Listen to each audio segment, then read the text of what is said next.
Homies, I love One Piece. I think that's abundantly clear at this point, but I love saying that to anyone who will listen. Thank you for listening. Anyway, in One Piece, there's a specific power that sets apart the elite from the scrubs. Conqueror's Haki is reserved for the characters fit to be kings. And it's actually funny that not one single character in the royal family in One Piece seems to have access to it.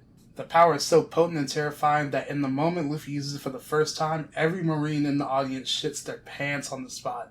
Before I get caught up in talking about marine lore, let me get to the point of this video. Conqueror's Haki is a power held by people with indomitable wills that are capable of exerting their will over others.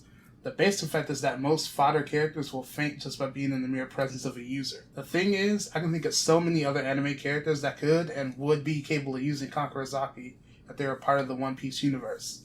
So, let me present my case, and I'll convince you by the end that all of these characters would have Conqueror's Haki if they were in One Piece. So, quick ground rules of the video. I'll not simply name main protagonists from other anime because 1, that would be boring, and 2, not all of them would get that power. For example, characters like Natsu and Ichigo are both really powerful, but certainly not kingly in any way.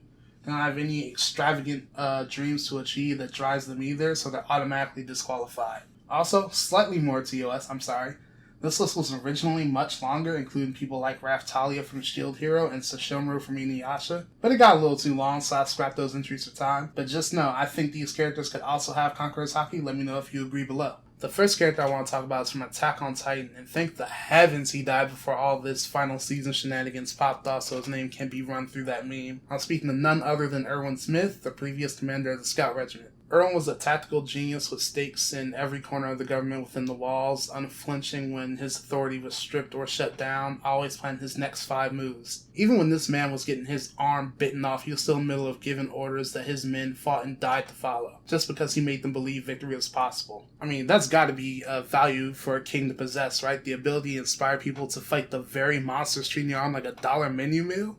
But look, if you think that his willingness to sacrifice his arm for victory doesn't count because it portrays a king would never lose his arm to such a low-tier enemy, think again. Erwin was a normal man with an extraordinary mind alone. He didn't have superpowers, he couldn't transform into a titan like Eren. He had 2 arms, 2 legs, a horse named Rivera, and 1 pair of swords. The only things he needed was half of the former, his legs, and 1 sword. Rest in peace, Rivera. Erwin was a true powerhouse, a man that would be looked upon favorably in the One Piece world. He'd be one of the only Marines capable of using Conqueror's Haki, but he would have it for sure. If Erwin were the man trying to stop Luffy from being king of the pirates, I'd be sweating. But if Erwin were to be a Marine, this next character would absolutely be a pirate, and that is Hero Killer Stain. Okay, I gotta clarify something. I gotta put a disclaimer out here before I gas up this man Stain.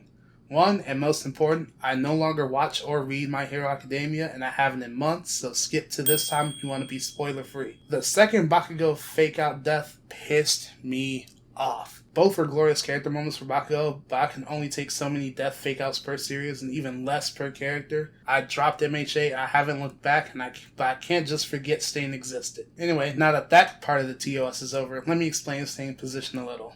I only really have to reference one scene for it to be clear. At the tail end of his introduction arc, after he saves Deku, he has every single hero in his presence, including Endeavor, quaking in their boots just from expressing his convictions. Such a will is certainly worthy of Conqueror's Haki. Now, whether you expected that pick or not, you must certainly have to predict this one. You can't explain that Conqueror's Haki is a power fit for kings and ignore the one true Prince of the Saiyans, Vegeta.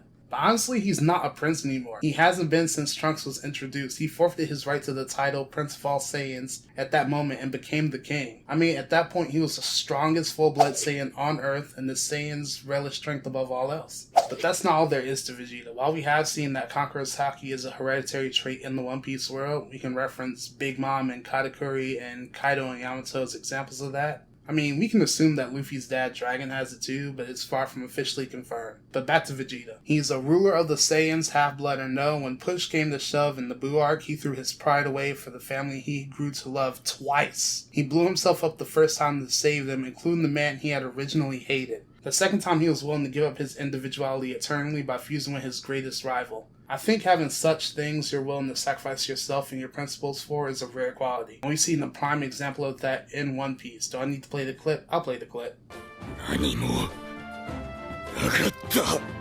Okay, I'm not trying to be Oda Part 2. My Conqueror Haki list is not going to be a sausage party. In all of One Piece, there are only 3 females who are capable of using Conqueror Haki. I mentioned 2 already, but Boa Hancock is the 3rd. And I'm using her as the premise for my next pick. Boa Hancock is a woman wildly infatuated with the main character. She has monster strength, expresses intense possessiveness, and attempts to win the heart of their beloved through food. Wait, who put Toru on the screen for these clips? Okay, but seriously, Toru is a valid candidate to have Conqueror's Haki. She is a free spirit who was allowed to explore the world uninhibited in her youth. At one point during her travels, she saw fit to challenge the very gods that fought her family for generations. She wanted everyone to be as free as her and knew she couldn't if the conflict persisted.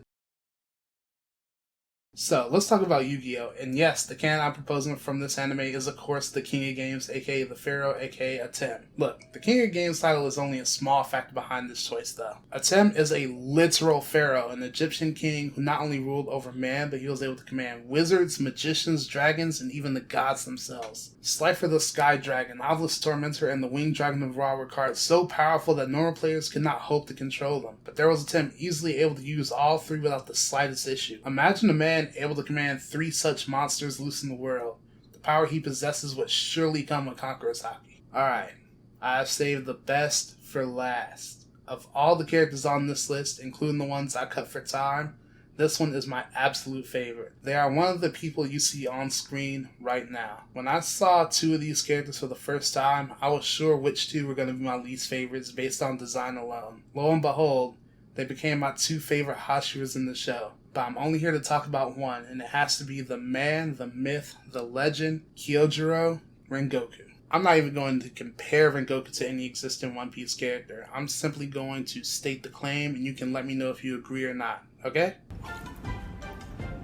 Umai! Rengoku, despite the godly performance in the movie, is not a fighting prodigy. He was a man who worked tirelessly for the skills he used to their fullest against Akaza. The man was so strong that he named his ultimate attack after himself. Yes, I know it's his family name, and it was glorious. In under 2 hours, in a film that wasn't even entirely focused on him, Rengoku set my heart ablaze for the man. Okay, I'm sorry, no cheesy lines. But seriously, he was the clear standout in Mugen Train. Yes, Tanjiro had some good moments too, but Rengoku just stole the show. In fact, it was his mere presence that bolstered the 3 main characters, especially at the end. His smile and his confidence inspired Tanjiro, Nosuke, and Zenitsu to realize all that they could be and more. It wasn't just his strength, but strength of character that touched him and 100% of the fan base. Rengoku may not be everyone's favorite character, but I dare anyone watching this video to think about him for 60 seconds straight and not smile or laugh even once. Go on, I'll wait.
But there you have it, the 6 anime characters I believe that are worthy of having Conqueror's Haki. If you'd like to see another list, then leave a like and subscribe, and comment down below if I should do another 6 anime characters or move to Western cartoons or live action shows. Later, homies.